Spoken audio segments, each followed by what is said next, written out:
Tomen nota, tomen nota. Vamos a empezar a grabar y vamos a estar hablando de los primeros 6 sellos.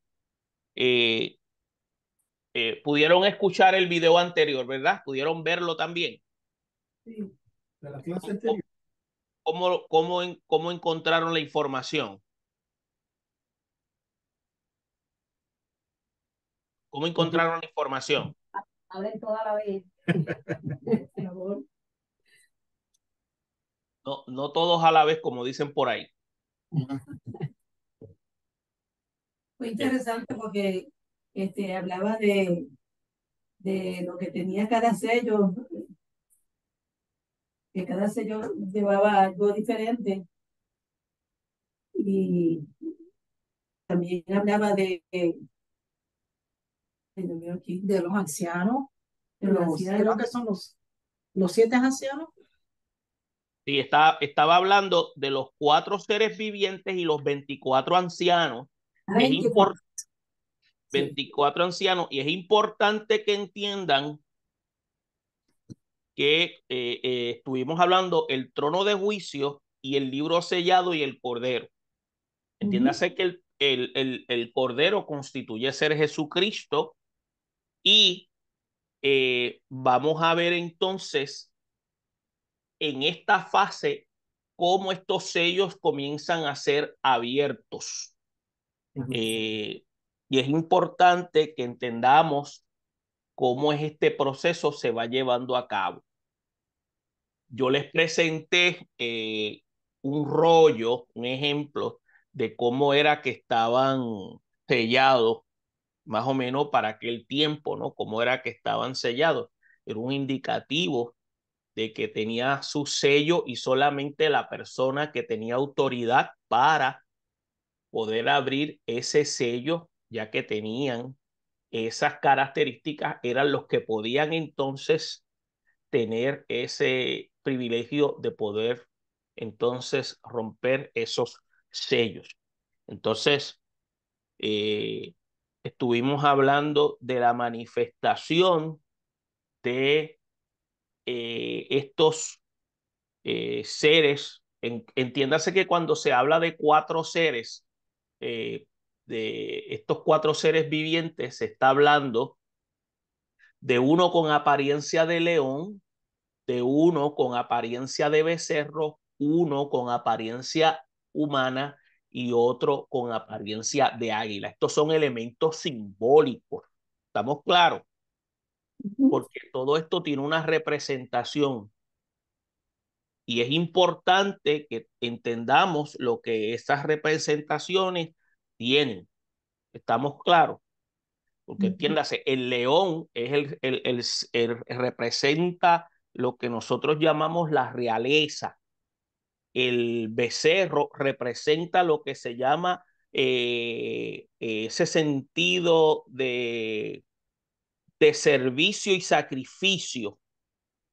El hombre es la figura de personalidad y también servicio, perdón, de sensibilidad, autoridad, personalidad e inteligencia. Y cuando hablamos del águila, estamos hablando de esa figura que simboliza visión, agilidad y supremacía. Y es importante que se entienda, o sea, porque tenemos que entender de que se está utilizando mucha simbología dentro del documento. Hoy en el capítulo 6 vamos a estar hablando entre el versículo 1 y 17. Empezamos a conocer los eventos de juicio que vienen siendo los cumplimientos de la semana de Daniel. Entonces, la pregunta es de cuándo es que será abierto ese libro. Entonces, lo lógico es que el rollo no será abierto hasta cuando hayan sido rotos, escuche bien, los 7 sellos, que es lo que protegen ese rollo, ¿no? Entonces, de modo que se tiene que abrir cada rollo y cada sello, o romper cada sello para poder tener. Entonces, el contenido del rollo en sí no va a empezar a manifestarse plenamente, sino cuando los ángeles empiecen a lo que se llama tocar las trompetas. Vamos a hacer lectura del capítulo 6, versículo 1 al 8. ¿Quién puede leer del versículo 1 a 8 de Apocalipsis? Alguien que tenga esa voz. Vi cuando el Cordero abrió uno de los sellos y oí a uno de los 4 seres vivientes decir, como con voz de trueno, ven y mira. Y miré, y he aquí un caballo blanco, y el que lo montaba tenía un arco, y le fue dada una corona, y salió venciendo, y para vencer. Cuando abrió el segundo sello, oí al segundo ser viviente que decía, ven y mira. Y salió otro caballo, Bermejo, y al que lo montaba le fue dado poder de quitar de la tierra, la paz, y que se montasen unos a otros, y se le dio una gran espada. Cuando abrió el tercer sello, oí al tercer ser viviente que decía, ven y mira, y miré, y he aquí un caballo negro, y el que lo montaba tenía una balanza en la mano. Y oí una voz de en medio de los 4 seres vivientes que decía, 2 libras de trigo por un denario, y 6 libras de cebada por un denario, pero no dañes el aceite ni el vino. Cuando abrió el cuarto sello, oí la voz del cuarto ser viviente que decía, ven y mira. Miré y he aquí un caballo amarillo, que el que lo montaba tenía por nombre Muerte, y el Hades le seguía, y le fue dada potestad sobre la cuarta parte de la tierra para matar con espada, hambre, con mortandad y con fieras de la tierra. Bien. ¿Quién fue el que leyó? ¿Quién hizo la lectura? ¿Cómo se llama? Yolanda. Gracias, hermana Yolanda, por hacer la lectura. Bien, ahora vamos a ver y vamos a empezar lo que se llama a desmenuzar todo este párrafo que nuestra hermana Yolanda acaba de leer para poder ir entendiendo el proceso. Vamos primeramente a trabajar cuando dice, vi cuando el Cordero abrió uno de los sellos. Entonces usted va a ver que el primer sello era un caballo blanco. Y usted va a ver que el inicio del reino de aquí cuando se habla del caballo blanco, el caballo blanco, cuando el Cordero abrió uno de los sellos, dice que Juan oyó a uno de los 4 seres vivientes dando una orden con voz de estruendo diciendo, ven, ven y mira. Pero la mayoría de los manuscritos dicen que era fácil de entender, pues ya Juan estaba que mirando. Entonces no era necesario decirle que mirara. Ahora, ¿qué es lo que significa ese caballo blanco? Ese caballo blanco, escuche bien, vamos al grano, es el inicio del reino del anticristo. Apúntelo por ahí. Es el inicio del reino del anticristo.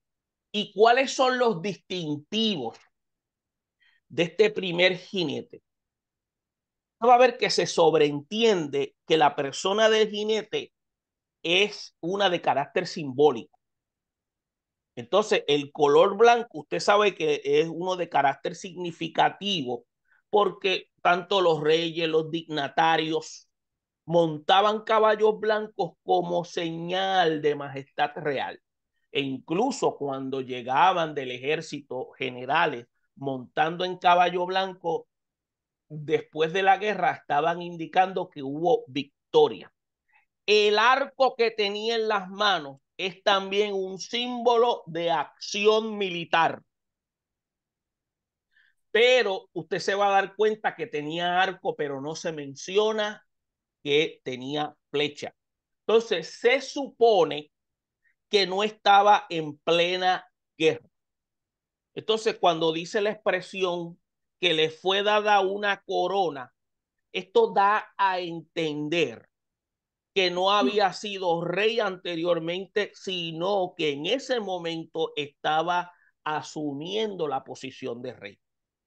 Y que haya entonces sido, o que haya salido venciendo o para vencer, significa que estaba a punto de iniciar una campaña de conquista.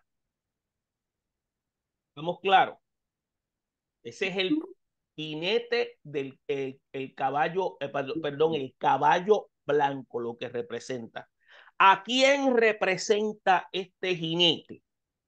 Hay varias opiniones de intérpretes y tenemos que entenderlas y tenerlas claras, porque cuando se vende, se escuchan, es bueno conocer las diferentes variantes, ¿no?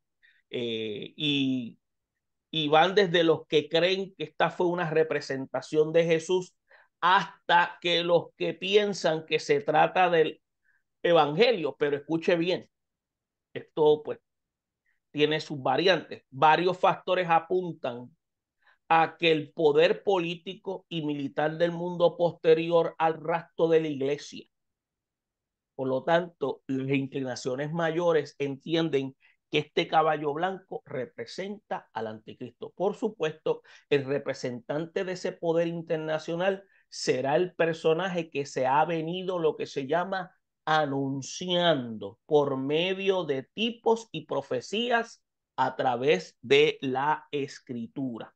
Viene siendo el anticristo del fin.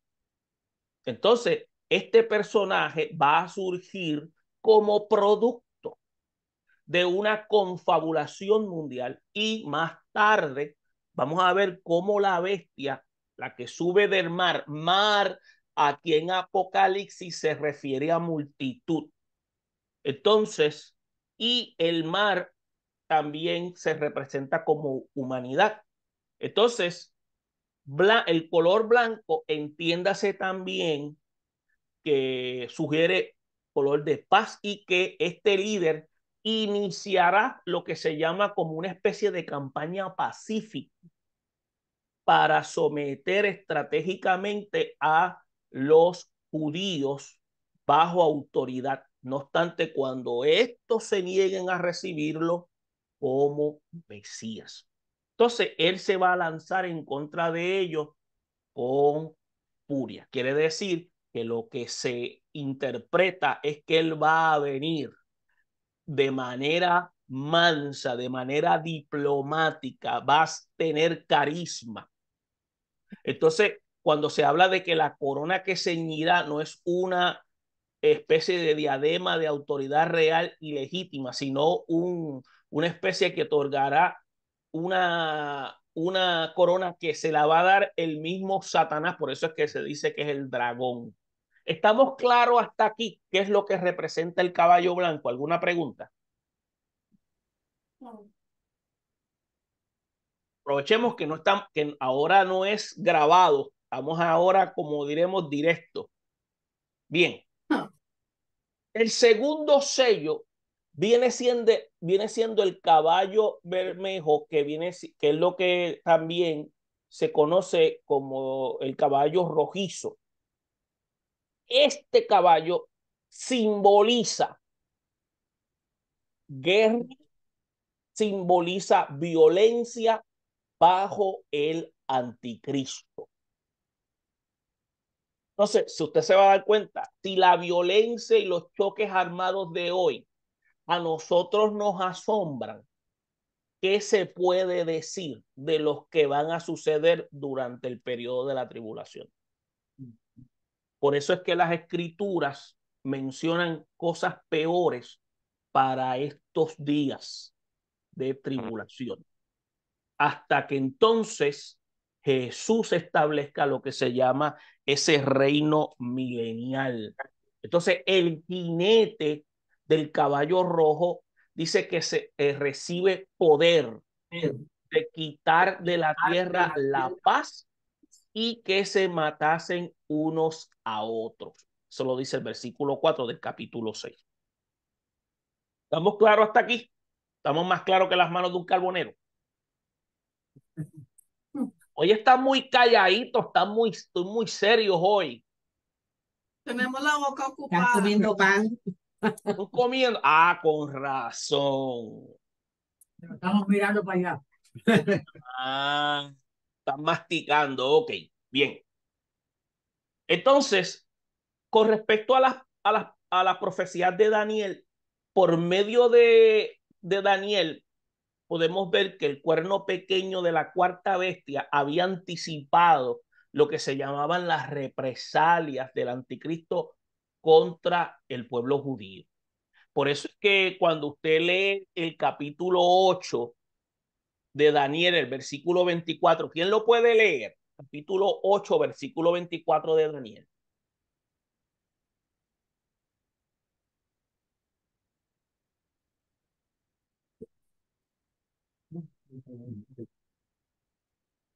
¿Cuál dijo? Daniel, capítulo 8, Daniel. Perdón, capítulo 7, versículo 21. Perdón, ¿de qué De libro? Daniel. Daniel. Y otro, el capítulo 8, versículo 24. Son dos capítulos que vamos a mencionar, que hablan sobre ese cuerno pequeño. Capítulo Dice que versículo 21 y otra que pueda conseguir el capítulo 8, versículo 24. Bueno, 7:21. Y Ah, veía yo, perdón, y veía yo que este cuerno hacía guerra contra los santos y los vencía. ahí se está refiriendo al anticristo, se está refiriendo a esa autoridad. ¿Qué dice? Entonces, también había un antetipo que también se anunció bajo ese tipo de manifestación profética, lo que se conoce más bien como una profecía de corto cumplimiento, que fue cuando Antíoco IV, o también se le conoce como Antíoco Epífanes, sacrificó una cerda en el templo. ¿Habían escuchado eso antes? ¿O no lo habían escuchado? No. Yo no. Eso fue durante el periodo de lo que se llamaba el periodo intertestamentario, donde no hubo voz profética y Antíoco era el que dirigía el grupo de los seleucidas y él estaba entonces bajo el control de esa zona y ahí estaba Judá. Ptolomeo estaba en la parte sur, él controlaba el área de Egipto y ellos eran generales de Alejandro Magno y ya Alejandro Magno había fallecido y habían dividido el reino en 4 generales. Era uno Seleucidas, el otro era Adiosilimaco, el otro era Ptolomeo, el otro era Casandro y no me acuerdo cuál era el otro, yo sé que eran 4, si me acuerdo más adelante les menciono, pero más adelante con transcurso del tiempo surge uno llamado Antíoco IV, que es el que se levanta y entra al templo y entra en el templo y lo que hace es que sacrifica una cerda a nombre de Zeus y después comienza una matanza de judíos. Entonces, eso constituyó ser lo que se llama un antetipo a lo que iba a ocurrir más adelante o va a ocurrir también en el periodo de la gran tribulación. Bien, entonces en Daniel capítulo 8, versículo 24, usted va a notar, dice, y su poder se fortalecerá más, no con fuerza propia, y causará grandes ruinas y prosperará y hará arbitrariamente y destruirá los fuertes y los pueblos de los santos. Aquí se está refiriendo del poder y la autoridad que va a tener de manera satánica, de manera demoníaca, esta persona que va a estar bajo el control mundial en ese periodo de tiempo de tribulación, que es lo que Daniel también anticipa que Antíoco IV no tenía, pero este personaje sí lo va a manifestar. Entonces, hay unas profecías en el Nuevo Testamento cuando Jesús se había referido al tiempo de la tribulación, que está caracterizado por las guerras incesantes y confrontaciones armadas en el mundo, porque Jesús dijo, y oiréis de guerras y rumores de guerras, porque se levantará nación contra nación y reino contra reino, y todo esto será principio de dolores. Esto se oye, usted lo puede encontrar en Mateo 24, versículos 6 al 8, e incluso usted puede buscar, si no me equivoco, en Marcos capítulo 12, puede leerlo completo también cuando ellos salen del templo y le dicen a Jesús, Jesús, mira el templo, mira esas piedras, mira estos edificios. Y que Jesús le dice, mira, ustedes ven todas estas cosas, no va a quedar piedra sobre piedra. Todo esto se va a quedar destruido. Pero hay un detalle interesante. Cuando ustedes leen estos capítulos, en especial Mateo 24, ustedes se van a dar cuenta que este mensaje, cuando los discípulos preguntan, en este caso viene siendo Pedro, Jacobo, Juan y Andrés, que son los que preguntan, que son el grupo de allegados, que son los que van a ejercer una función de liderazgo mayor en el cuerpo discipular de Jesús, Jesús les deja saber que dentro de lo que va a ocurrir hay profecías. Yo estaba haciendo un análisis en estos días en la lectura, especialmente en la que estuve haciendo, déjeme verificar, creo que fue creo que fue en Marcos capítulo 12 y 13. Una gran parte era profecía inmediata que el pueblo iba a experimentar en ese periodo, pero otra era profecía de carácter que tenía cumplimiento para el tiempo de la tribulación. Por eso es que cuando se habla de guerra, rumores de guerra, de naciones, cuando usted hace análisis bíblico, acuérdese que lo único que ellos conocían como poder mundial en aquel tiempo era el Imperio Romano. Ahora nosotros conocemos como poderes mundiales otras naciones. ¿Estamos claros? Entonces, también cuando dice que se levantarán nación contra nación, quiere decir que iban a haber también naciones que iban a tener una fuerza dominante. Cuando se habla de terremotos y usted hace un análisis en el periodo de los discípulos de la iglesia primitiva, después de la muerte de Jesucristo hasta la muerte del último discípulo, lo único que se registraron fueron 4 terremotos. Ahora, ¿cuántos terremotos no han ocurrido desde el siglo I de nuestra era hasta ahora? Han ocurrido miles de terremotos. Entonces, van en escalada ascendente.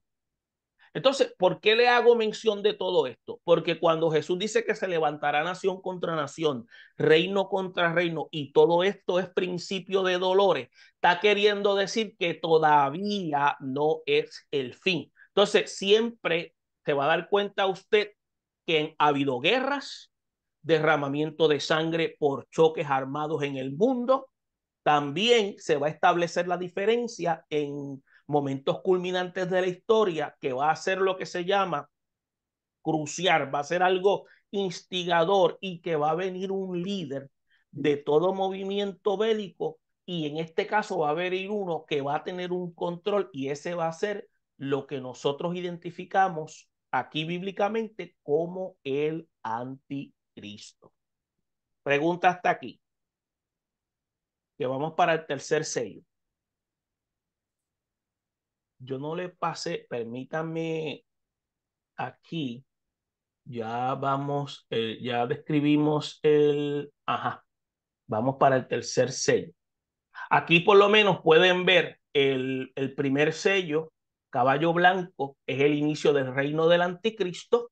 Segundo sello, ustedes pueden ver que es el caballo rojo o bermejo, que guerra, violencia bajo el anticristo.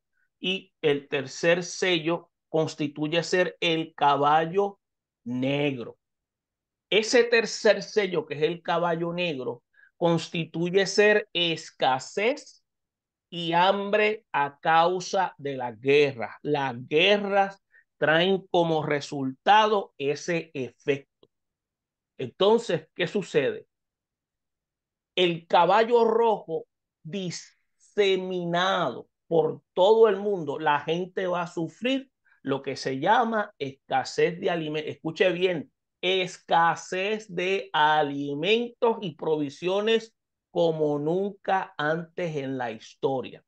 Supuestamente actualmente se está viviendo eso, pero aquí está haciendo algo que va a ser de carácter legítimo. Actualmente se dice que hay escasez, pero es de carácter provocado. Entonces, profesor, permiso. Usted dijo el caballo rojo es de la escasez, pero no es el negro. perdón, yo dije caballo rojo es guerra y violencia bajo el anticristo. Ajá. Y Y el negro es el negro es escasez, hambre a causa de la guerra. Yo dije rojo. Sí. Perdónenme, pues se me lenguó la traba. Ok, pues me corrigen. Gracias por corregirme. El caballo negro, vuelvo y repito, representa lo que se llama hambre a causa de la guerra. Gracias por corregirme.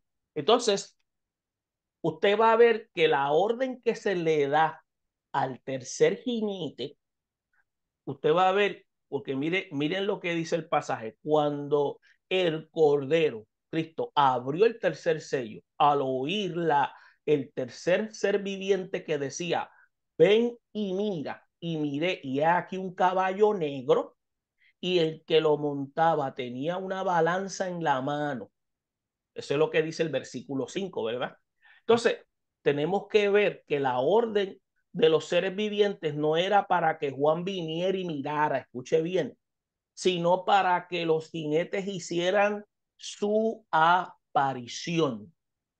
Entonces, se puede ver que este tercero oyó la orden poderosa y apareció montado en un caballo negro. Entonces, el color negro tiene un simbolismo de lo que es calamidad y sufrimiento, y especialmente para los que cuentan con menos recursos para subsistir. ¿Tú has escuchado gente que dice, oye, tengo una hambre negra? Oye, fulano la está pasando negra. Ahí siempre se asocia con elementos calamitosos o de sufrimiento. Entonces, las calamidades que se anuncian a través de ese tercer jinete se pueden ver en el versículo 6 cuando dice, y oí una voz de en medio de los cuatro seres vivientes que decía, 2 libras de trigo por un denario y 6 libras de cebada por un denario. Pero no dañes el aceite ni el vino. Importante esta declaración. Capítulo 6, versículo 6 de Apocalipsis. Entonces, usted se va a dar cuenta que la balanza en la mano, escuche bien, eso tiene un significado. La balanza en la mano en este jinete, en este tercer jinete del caballo negro, no es otra cosa que una indicación de restricciones y limitaciones impuestas por un sistema administrativo. ¿Estamos claros? Eso es lo que representa. Entonces, este sistema administrativo es impuesto por el mismo anticristo, que es el que va a estar gobernando. Entonces, cuando se utiliza la expresión 2 libras de trigo por un denario, significa, escuche bien esto, que el salario de un hombre por un día de trabajo ni siquiera va a dar para alimentar a la familia, a menos que opte por adquirir por el mismo precio lo que se llamaban 6 libras de cebada, que es el cereal de los pobres. Eso era lo que pasaba en aquel tiempo. Entonces, la excepción que se hace para el aceite y el vino, escuche bien, la excepción cuando dices no toque el aceite ni el vino, está queriendo hacer este señalamiento para que estos dos productos no se viesen afectados en estas fases de sufrimiento de la tribulación. Ahí usted está viendo también la misericordia de Dios aún en medio de la tribulación. Y tenemos que recordar que Jesús dijo que todo será principio de dolores. Miren, cuando se habla aquí de denario, un denario más o menos era como 5 centavos de $1. ¿No? Claro, para aquel tiempo, o sea, una persona con 5 centavos podía comprar varias cosas, pero no iba a dar ni para eso. Entonces, es importante que entendamos que va a haber entonces un nivel de escasez y esta escasez va a ser legítima, no va a ser creada. Estamos claros, ya llevamos caballo blanco, caballo rojo o bermejo, o también se le llama caballo rojizo, y caballo negro. Y ahora vamos para el caballo amarillo. Entonces, el caballo amarillo representa mortandad como resultado de la guerra. Ustedes saben que una de las cosas que se producen más en la guerra, como lo estamos viendo actualmente en el conflicto palestino-israelí, es mucha mortandad, ¿no?, que está ocurriendo. Y usted va a ver que como resultado inevitable de la guerra, irá abarcando cada vez más en países debido a lo que es la desnutrición. Ahora mismo en los hospitales palestinos ya no hay anestesia para atender los heridos y tienen que tratarlos, como dicen por ahí, a capela, a sangre fría. Entonces, por causa de la escasez de alimentos, por causa de asistencia de ayudas médicas, va a haber entonces, en este caso en el mundo, se va a ver una proliferación entonces de enfermedades y van a ver, el término que se usa es pestes, pero pestes es lo que se traduce actualmente hoy como epidemias. Esa palabra más un término de carácter científico. Y vamos a ver qué es lo que se va a estar manifestando. Entonces, va a ser afectada el 25% de la tierra, que viene siendo una cuarta parte, como dice el versículo 8. Le fue dada potestad sobre la cuarta parte de la tierra. Ahora, ¿qué significa? El juicio va a ser uno calamitoso, va a ser uno severo, no afectará a todos los habitantes de la tierra porque solamente un 25% de los moradores son los que serán alcanzados por esta situación de sombra y de muerte. Entonces, cuando estén siendo aplicados los juicios de las trompetas, la tercera parte de los que hayan quedado será atacada más adelante, y eso usted y yo lo vamos a ver cuando hagamos lectura de los capítulos siguientes, por ejemplo, el capítulo 8. Entonces, otro aspecto importante es que los medios por los cuales será causada la mortandad. Ahora bien, este jinete apocalíptico recuerda o no recuerda el ángel de la muerte que Dios había enviado para matar a los primogénitos de los egipcios. Ustedes pueden encontrarlo en el libro de Éxodo, en el capítulo 12, versículo 29 al 30. Y esto nos deja ver que se llevó a cabo una matanza, pero fue simplemente de primogénitos, sino uno de cada 4 seres humanos iba a perder la vida. Entonces, usted puede notar que para que se realizara esta tarea, Dios iba a permitir que se matase con espada, con hambre, con mortandad y con las fieras de la tierra. Eso es lo que va a ocurrir en el periodo tribulatorio. Y este es lo que se llama una especie de resumen, lo que estamos dando, ¿no? De lo que va a ocurrir de la forma destructora y esto de los juicios, y entonces con referente a las hambres y las pestilencias. Ahora, el único elemento que se agrega aquí son las fieras. Ahora, la escasez de alimentos, los animales, tanto domésticos como salvajes, hará que estos ataquen a los humanos como nunca. ¿Estamos claros? ¿Preguntas hasta aquí?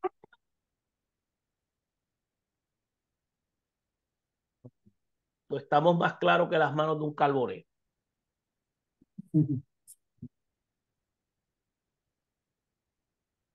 Vamos para el quinto y sexto sello. Alguien que me pueda leer Apocalipsis capítulo 6, versículos 9 y 17.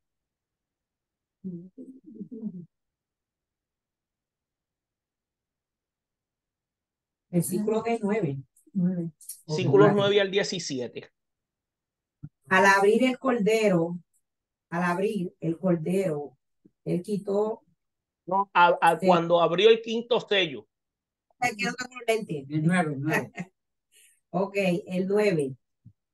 Del 6, ¿verdad? Sí, del Pues así capítulo 6, sí. dice, al abrir el cordero, él quitó sello. Debajo del altar vi a las almas que los que habían muerto por causa de la palabra de Dios y de su testimonio.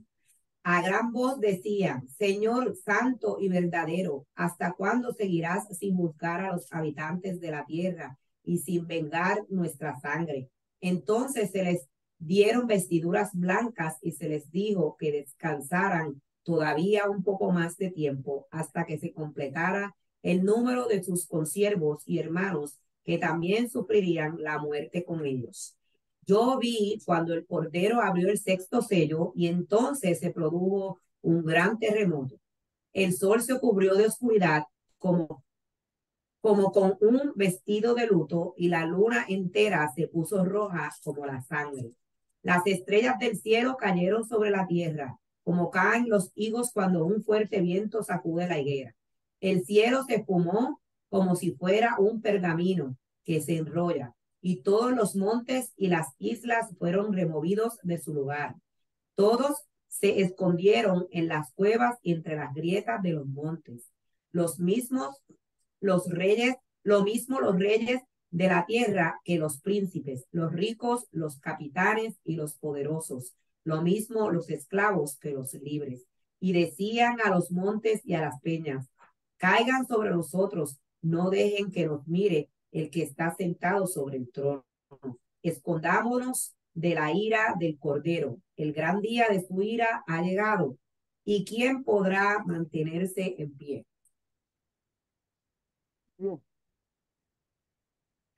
Va a ver que en el quinto sello es el clamor de los mártires de la tribulación. Eso es lo que significa el quinto sello. Y tenemos que reconocer que mientras los sucesos están relacionados con la apertura de los 4 primeros sellos, se desarrollarán estos primeros 4 en la tierra. Ahora usted va a ver lo siguiente. El escenario del quinto sello es de carácter celestial. ¿Te has dado cuenta? Por eso dice, vi bajar o vi bajo el altar las almas de los que habían sido muertos por causa de la palabra de Dios y por el testimonio que tenían. Versículo 9. Entonces, ¿qué significa las almas debajo del altar? Usted va a ver, perdón, ¿Perdón? No, estamos bien. ¿dijeron algo? No. Ok, ¿qué significa las almas debajo del altar? Esto es un cuadro que recuerda lo que se hacía en el altar de los sacrificios en el Antiguo Testamento. Cuando dice, por ejemplo, usted lo puede encontrar ¿quién puede buscar Éxodo 29:12?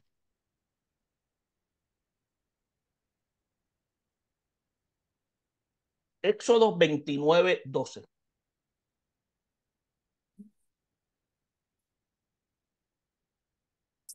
Y alguien que busque Levíticos 4:7.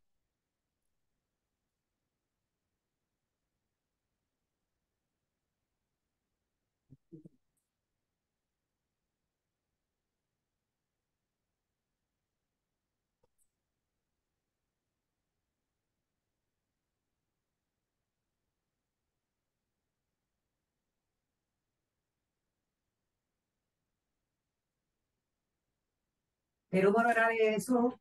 29:12. 29:12. Por aquí está. Dígalo, No lo tengo. dígalo. Y de la sangre del becerro tomarás y pondrás sobre los cuernos del altar con tu dedo y derramarás toda la demás sangre al pie del altar. Ok, muy bien. ¿Y qué dice Levíticos 4:7? Y el sacerdote pondrá parte de la sangre sobre los cuernos del altar del incienso aromático, que está en el tabernáculo de reunión delante de Jehová. Y derramará el resto de sangre del becerro al pie del altar del holocausto, que está a la entrada del tabernáculo de reunión.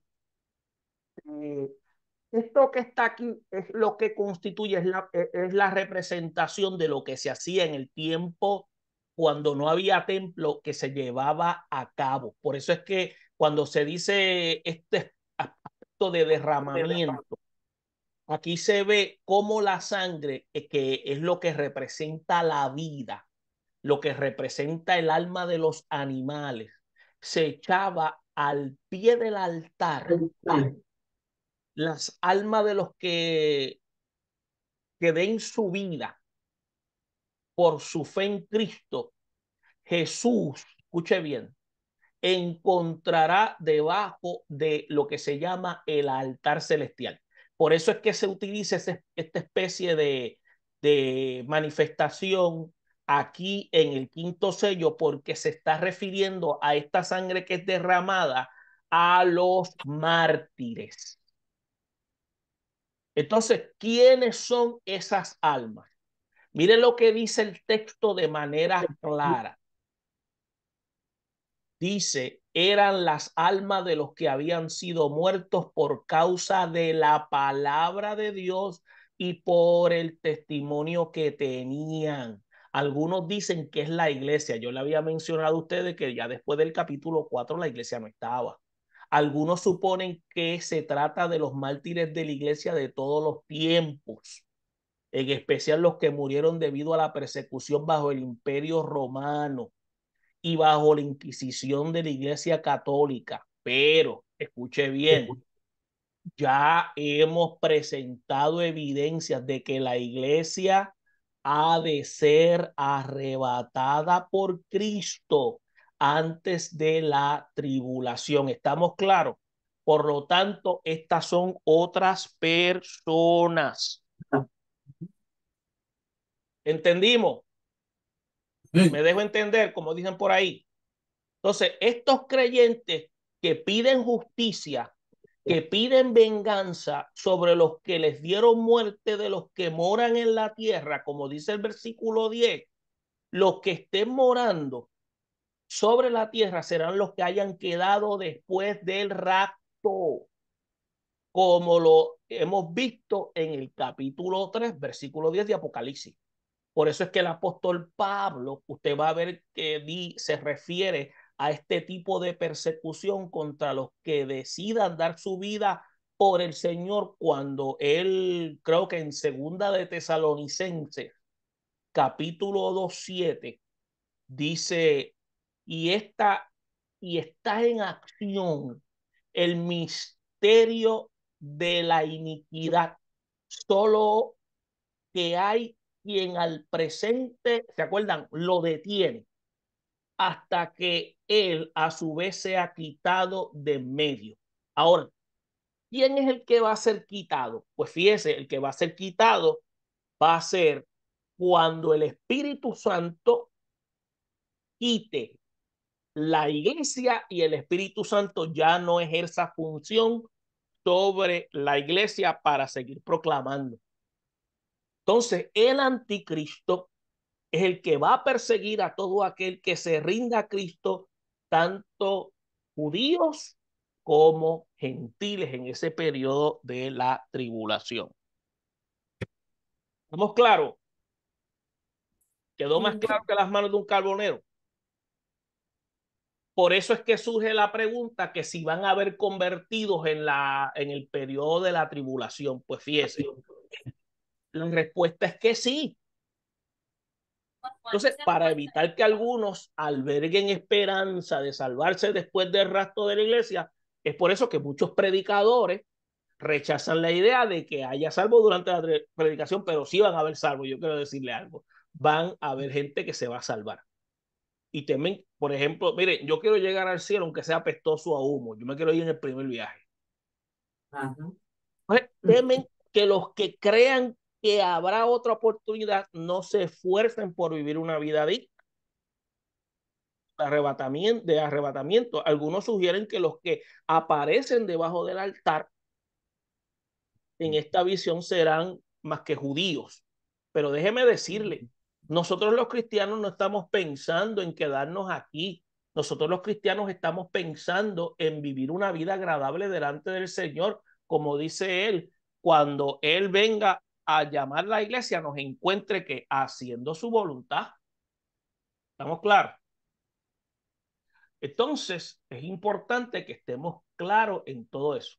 Entonces, podemos ver que hechos revelados como en el quinto sello, dan a entender que los mártires de la gran tribulación son tanto judíos como también son gentiles de todas naciones y tribus y pueblos y lengua. Eso usted lo puede encontrar en el capítulo 7, versículo 9 de Apocalipsis.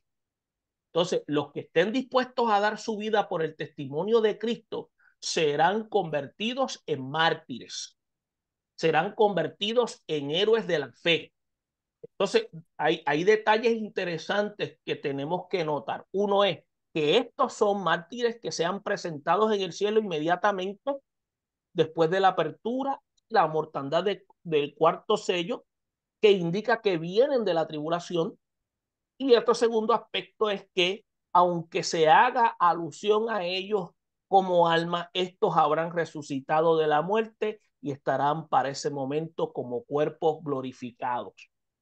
En otras palabras, van a experimentar lo que se llama la primera resurrección, porque primera resurrección es un representativo a que murieron aceptando a Cristo. Preguntas hasta aquí. ¿Todavía siguen masticando? No, ya se Ok. Entonces, una pregunta que surge, ¿qué factores contribuyen o van a contribuir a esa conversión? Nosotros tenemos que tener claro que en el periodo de la gracia, que es el que estamos viviendo, es un periodo donde se está evangelizando y se lleva el evangelio y nosotros recibimos la palabra de Dios mediante la fe. Y fe, entiéndase, cuando se habla de la fe, se refiere que cuando se presenta el mensaje de Cristo, recibimos un conocimiento de quién es Cristo cuando vino por primera vez y su propósito. Cuando reconocemos su obra, le aceptamos y empezamos a tener una relación con él. Y de esa relación comenzamos a tener intimidad con él. Eso es fe. Fe no es simplemente creer. Fe es el establecimiento de una dinámica relacional con Cristo. ¿Estamos claros? Es por eso que no podemos negar los factores de los efectos del rapto. ¿Por qué? Porque aquellos que han recibido a Cristo se le ha garantizado que van a ser librados de la ira venidera. Entonces no cabe duda de que el incomparable acontecimiento del rapto de la iglesia dejará efectos de lo que se llaman conmovedores en el ámbito espiritual. Entonces muchos van a despertar, aunque muy tarde a la realidad de la Biblia, que lo que se decía era cierto. Por eso es que personas que no acepten a Cristo en el periodo y se queden, van entonces a refugiarse en lo que decían los cristianos. Esto que yo le voy a decir es una nota al calce y este es mi análisis teológico. Usted no tiene que estar de acuerdo, pero es lo que yo observo. Cuando el Señor levante la iglesia, muchos piensan que al otro día empieza la gran tribulación. Yo no creo que eso suceda así. Cuando la iglesia sea levantada, escuche bien lo que digo para que cuando digo no digan que dije Diego. Pueden pasar de 15 a 30 años para que se inicie la gran tribulación, porque una vez ocurra el rapto va a haber un caos mundial de tal manera que tiene que haber una estabilización y va a haber un periodo de prosperidad y va a haber un periodo de supuesta tranquilidad emocional en donde va a surgir que la gente comience a sentir seguridad. Los únicos que van a estar, escuche bien, con un sentido de interrogante constante van a ser aquellos que conocieron la palabra y saben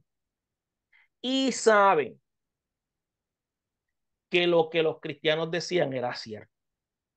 Y saben que lo que se aproxima va a ser un tiempo de calamidad y por lo tanto se tienen que preparar.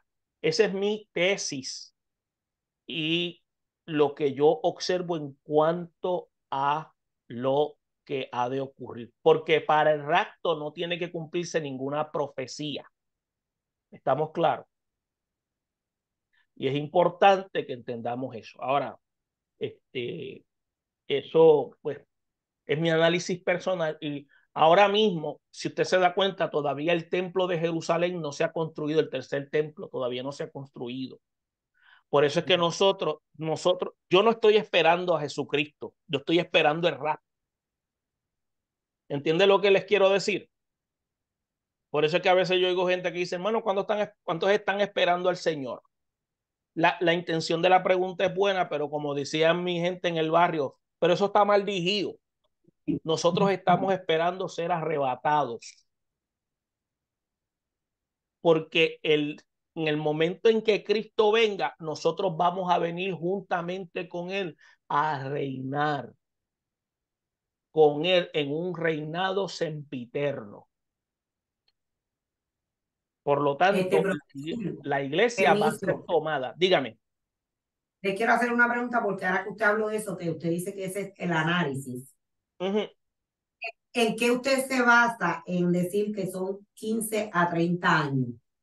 Porque lo que sucede es que acuérdate que la Biblia lo que te ofrece es la manifestación de un acontecimiento y no te da detalles qué ocurre después del rapto. Acuérdate, eso es lo que yo llamo derivación lógica. Acuérdate que hay ciertas cosas que dijeron que van a acontecer por elemento profético. Ahora mismo, te pregunto, ¿se ha comenzado a construir el tercer templo en Jerusalén? Te pregunto. ¿Se ha comenzado a construir el tercer templo? No, ¿hay indicios de construirse el tercer templo? No, todavía no. Todavía no. Ahora mismo, ahora mismo no hay. Ya Ujú. hay posibles movimientos de que se ha hablado, pero todavía no hay. Entonces, ¿qué sucede? La iglesia tiene que seguir funcionando. Ahora, el rapto es inminente. El rapto puede ocurrir en cualquier momento. Ahora, en la cuestión del rapto, no está sujeto a una profecía porque es un misterio. Es un misterio que fue revelado y se le dejó conocer a la iglesia, y Pablo lo que hace es que lo publica.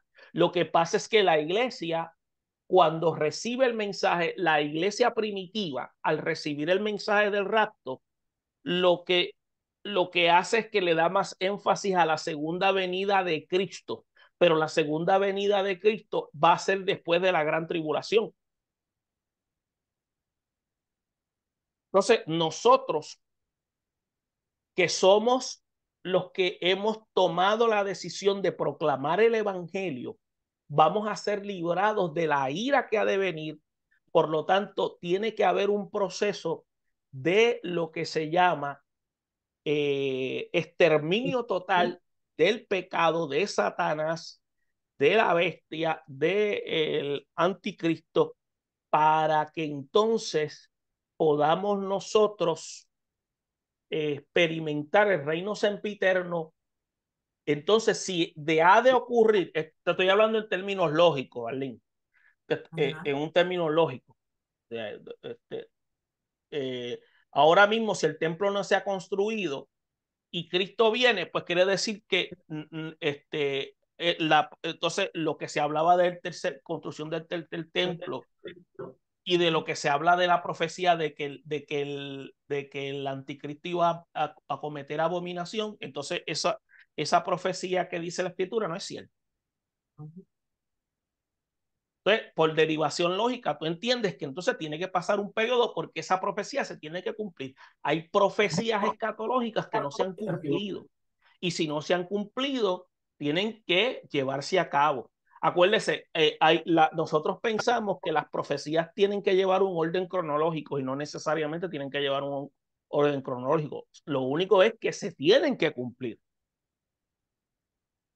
Ahora, lo Pero que yo te estoy diciendo, Arlene, es basado en lo que algunos comentaristas, algunos especialistas dentro de esta materia escatológica han posteado. Yo le he analizado y me ha llamado la atención su análisis lógico, y yo le he adoptado. O sea, y he hecho también mi análisis también, que pues yo lo he abrazado de esa manera. Pero, porque ahora mismo te voy a decir, es que con relación a este tema hay como tantas, ¿cómo te puedo decir? Como ahora mismo tú dices, los expertos también, los expertos de la palabra, los que analizan. Hay yo he visto tantos documentales de personas que son los que estudian la palabra, de personas que son personas que están haciendo análisis de todo esto. Y mira, inclusive los otros días vi uno que dijo que cuando se abriera, estamos hablando y sabemos que nosotros ya es hasta el capítulo 4, y de ahí para allá nosotros, los que nos vayamos en el arrebatamiento, no vamos a estar. Pero según este hombre, esto, cuando se abre el sexto sello, entonces es que ellos están contando con que la iglesia todavía va a estar cuando se abra el sexto sello. Entonces, es como, hay como tantas personas analizando todo esto. ¿Ves? acuérdate, Ah, Arlene, que no solamente estamos nosotros que pensamos en que nosotros seremos tomados antes de la gran tribulación. Hay un grupo que piensan dentro de la comunidad de fe que ellos pasarán por la gran tribulación, sí, cristianos. exactamente. O sea, entonces por eso es que tú vas a notar que ellos van a hacer su análisis, incluyendo a la iglesia, en el periodo tribulatorio. Yo, Ajá. yo en realidad, a mí se me hace difícil digerir eso, porque es ahora con tantas dificultades y problemas, y con esas descripciones que da el libro de Apocalipsis. O sea, la única demanda que Dios da es que perseveremos. Por eso es que una de las exigencias a las 7 iglesias fueron el que perseverase hasta el fin. Entonces, tú sabes algo que se dice, el que persevere hasta el fin será salvo. Pero ahí no se refiere a salvación del alma. Y porque la palabra salvación ahí no se refiere al alma, porque tú no te salvas por perseverar, tú te salvas por recibir a Cristo y ya tú recibiste a Cristo. Entonces, cuando tú vas al manuscrito antiguo y vas al lenguaje original, la palabra que aparece no es en el idioma que nosotros leemos español, la palabra que aparece es sozo. Sozo, que es otra palabra para salvación, lo que significa es que serás librado, serás restaurado, serás protegido, serás guardado, pero se está refiriendo a la esencia de tu ser. Por eso es que el pasaje cuando dice en la Biblia que las mujeres se salvarán pariendo hijos y criándolos, no se está refiriendo a la salvación del alma, se está refiriendo a un aspecto de su aspecto emocional, aspecto de lo que es de regeneración y aspecto de lo que es su función como aspecto de su naturaleza maternal, porque ese es su ministerio principal, la función maternal. Pero nosotros no lo vemos de esa forma porque nosotros no hacemos análisis de ese punto de vista, sí. Y acuérdate que nosotros nos movemos dentro de comunidades de fe donde nuestros líderes no tienen una formación teológica formal, valga la redundancia, o sea, ellos no tienen estructura teológica y al no tener estructura teológica, ellos te dicen lo que ellos sienten o ellos creen. Y acuérdate que el evangelio no se basa en lo que yo creo, lo que yo siento. Lo que yo creo, porque mira, ahora mismo ese debate que yo vi de personas cristianas como somos nosotros, y es como tú dices, cuando yo vi este debate, yo digo, Dios mío, entre ellos mismos, los mismos cristianos, están discutiendo de que si vamos a estar en la gran tribulación, de que si después unos decían que hasta el capítulo 4, otros decían que no. Inclusive uno, siendo cristiano, unos decían que la gran tribulación es ahora mismo, ¿sabes? Es como una controversia bien grande. Porque eso se llaman escuelas de pensamiento. Y eso siempre lo vas a encontrar, escuelas de pensamiento. Es como, por ejemplo, hay creyentes que dicen que ya el hablar en lengua fue exclusivo para los de la iglesia primitiva. Entonces, ¿qué es lo que ha pasado con esto de las manifestaciones de hablar en lengua? Lo que pasa es que se ha abusado y lo que tú oyes por ahí es un topi dominoqui que la gente no sabe ni lo que está diciendo. O sea, yo sé que Dios habla. Ahora, tú no te has dado cuenta que la gente dice que Dios le habló. Entonces, a uno se le para el oído y dice que Dios le habrá dicho. Pero Dios, en realidad, lo que Dios tenía que decir en términos doctrinales y en términos normativos, ya Dios lo dijo y lo manifestó en la Escritura. Ya lo dijo. Ahora, Dios puede hablarnos para consolarnos, para exhortarnos, para redarguirnos, pero nunca nos va a decir, este es el nuevo sistema de adoración que yo quiero para tu iglesia. Esta es la forma de doctrina que yo quiero para la iglesia, porque ya Él lo estableció. Entonces, todo lo que nosotros necesitamos para vivir una vida piadosa está en las Sagradas Escrituras. Mira, por eso es que cuando yo oigo gente que dice que Dios le habló, yo lo pongo entre comillas, la sencilla razón, porque el problema que nosotros tenemos, en especial los hispanos, es que nosotros somos muy supersticiosos. Y al ser muy supersticiosos, cuando empiezan a decir que Dios le habló, en algún momento lo que ellos dicen choca con lo que dice la Biblia. ¿No? Entonces, cuando tú les cuestionas, ellos te dicen, pero tú no tienes fe. No, yo no tengo fe, yo estoy usando la razón y te estoy cuestionando porque tú lo que estás diciendo es contrario a lo que dice la Biblia y Dios no se contradice. Entonces, ese es el problema, porque el evangelio en algunos lugares tú no lo puedes cuestionar, tú no lo puedes debatir. Y la única religión que te permite el uso de la razón es la fe cristiana. Pero sin embargo, los cristianos no la quieren utilizar. Ese es el problema. Pero por eso mismo es que yo quise llegar hasta hasta el estudio de Apocalipsis. Y yo sé, le digo a los hermanos, como tú decías, es importante que también estudien el libro de Daniel, pero es porque mucha gente se acercan y están como tan confundidos en todo esto, porque imagínate, los mismos cristianos tienen una lucha entre ellos mismos de lo que es Apocalipsis. Porque So, fíjate, yo te imagínate. voy a ser honesto. Mira, ahora mismo yo he llegado, hace poco yo estaba pensando lo siguiente, decía, mira, con todo esto que está ocurriendo, yo me podría pensar, ¿cuánto? Porque la Biblia no nos dice cuándo será el día ni la hora. A mí me preguntan, ¿cuándo el Señor viene? Bueno, lo único que yo te puedo decir es que viene de día y de noche. Porque en algunos lugares va a ser de día, en algunos lugares va a ser de noche. ¿Cuándo va a ser? Yo no sé. O sea, yo no me rompo la cabeza con eso porque ya la Biblia me anticipó que nadie sabe el día y la hora. Ajá. O sea, ya eso no tiene debate. Ahora, yo me pongo a pensar y yo digo, bueno, Señor, basado en la lógica, pero como tú eres un Dios que supera los elementos lógicos, porque para eso tú entonces usas factores paradójicos para romper nuestra lógica. Yo a veces pienso que a lo mejor pues uno se muere, se va para la eternidad y a lo mejor puede ser que pasen, porque déjeme decirle, la venida del Señor está más cerca que lo que estaba para el tiempo de la iglesia primitiva. Está mucho más cerca. Y cuando te estoy diciendo mucho más cerca, puede ser que falten años, puede ser que falten cientos de años, pero no te puedo decir, no, eso viene para tantos siglos, no. Lo único que te puedo decir es que el calendario más cercano que yo tengo es la escritura, pero la escritura no me va a decir cuándo va a ser, simplemente me va a dar un aviso para que yo esté alerta. Y en el periodo de ese aviso, Dios me puede mandar a buscar ante su presencia. Y lo único que yo tengo que dejarle claro a los que están detrás de mí es que sigan ese aviso. ¿Te das cuenta? Para que vivan con esa esperanza bienaventurada.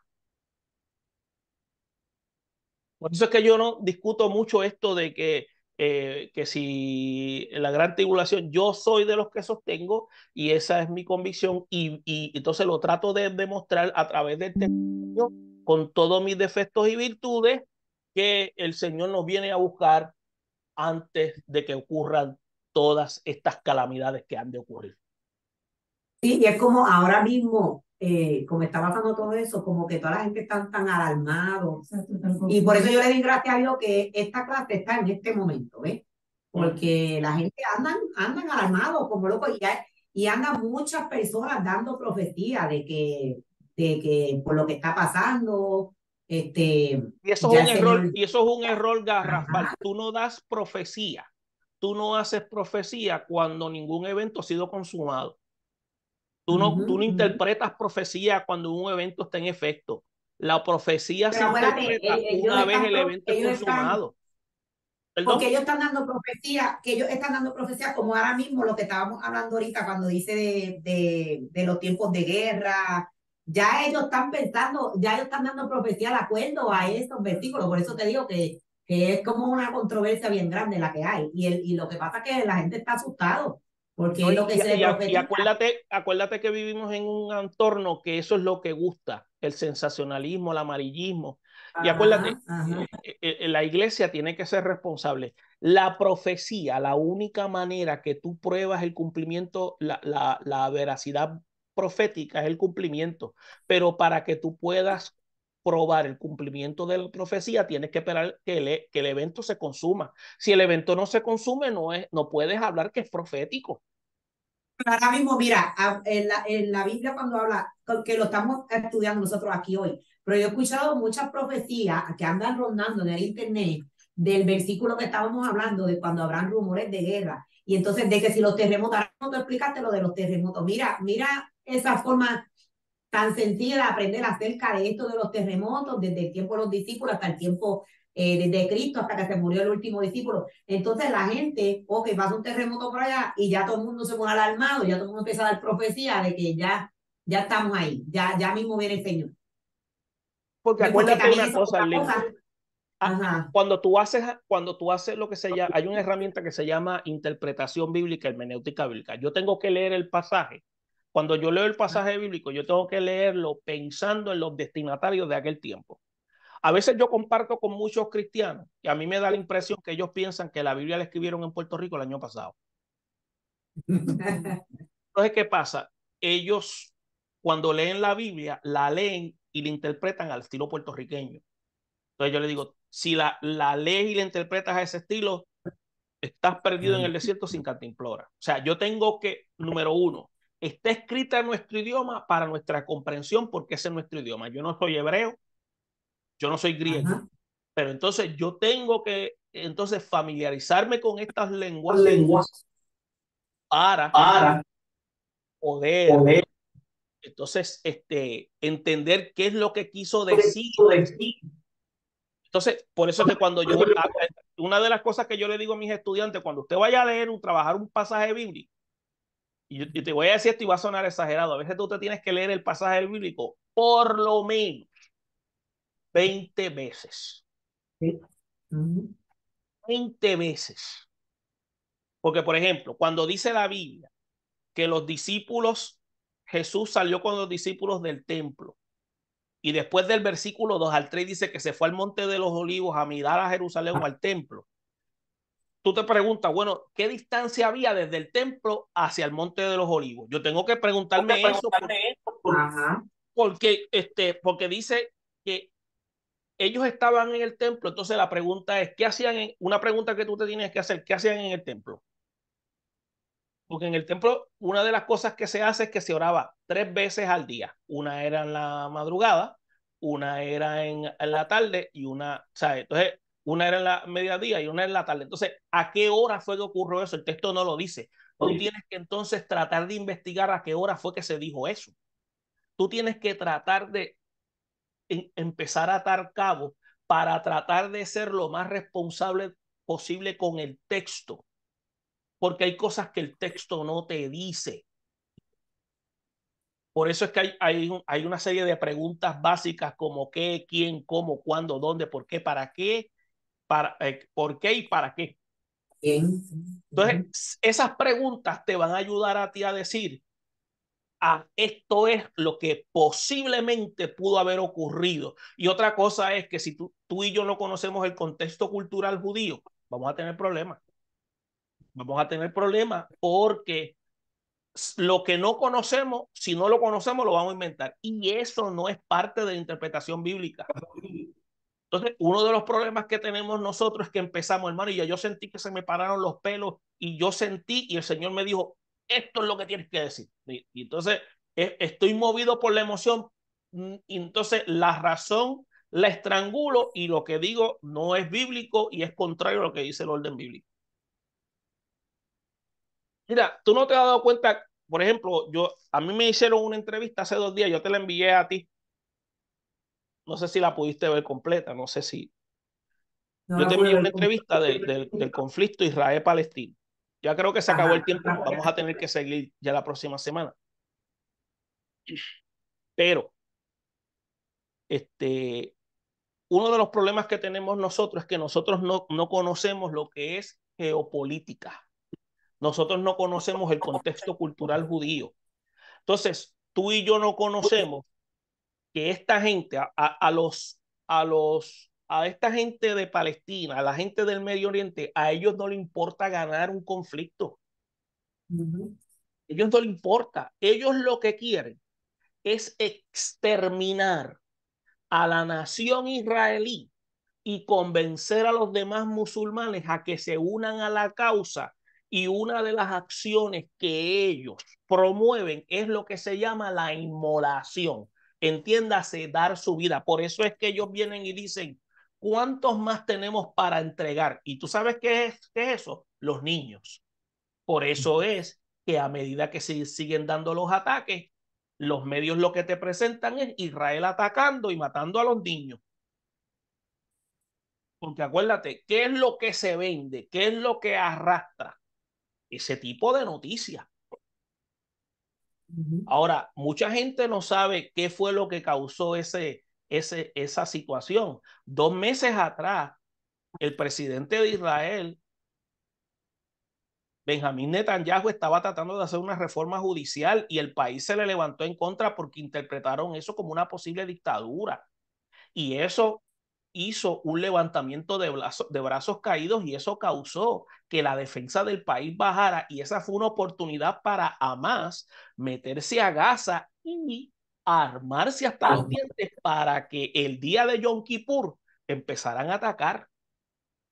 A que no te dicen que el día de Yom Kippur, que era el día de orar, el día de pedir perdón, el día donde el sacerdote entraba al templo, que aunque no había templo, hacían una sinagoga, se iban para una ceremonia y el sacerdote salía para dar una bendición sacerdotal, los sacaron de Tel Aviv a patadas un grupo de homosexuales porque no querían que hicieran un servicio de Yom Kippur. Ajá. Días después, el día 8, que era el Gahana, que era la último día de la actividad de la celebración, ¿qué sucede? Se fueron para el desierto. ¿Tú sabes quién tenían allí trepado en un monolito?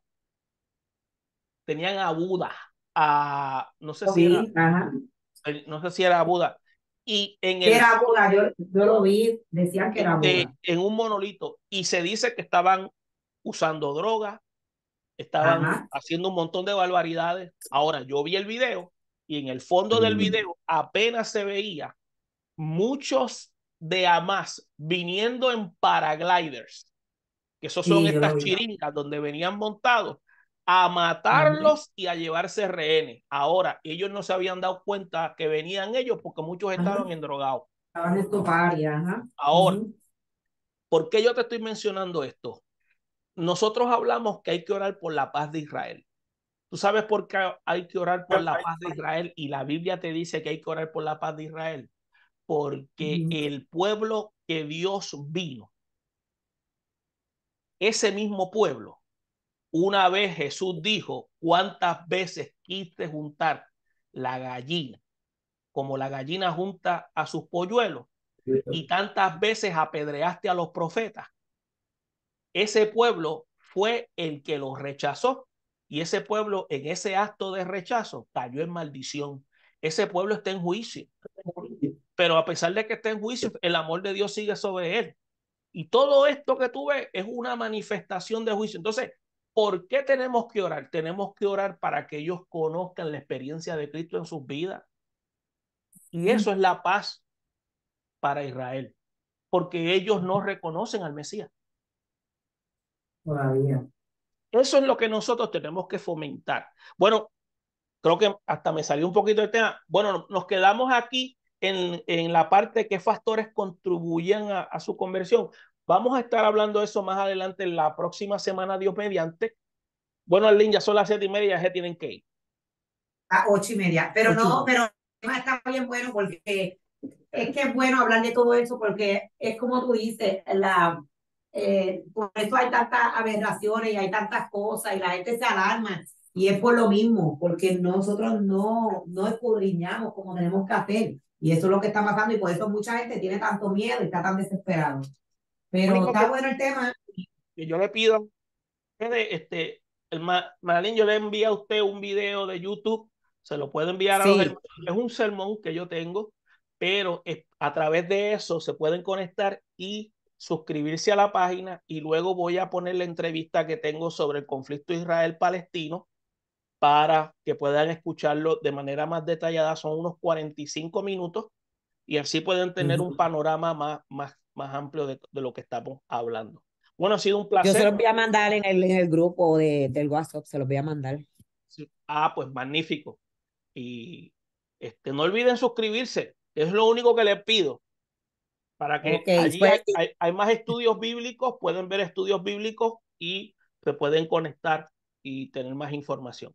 Bueno, los dejo, bendiciones, espero haber aportado en el día de hoy y continuamos, todavía seguimos en el 5º sello y 6º sello. Bendiciones. Ok, pues muchas gracias, Dios me lo bendiga y gracias por todo y por ese tiempo que usted dedica a nosotros. Así que Dios me lo bendiga. Marisol, nos vemos. Nilsa, nos vemos pronto. Dios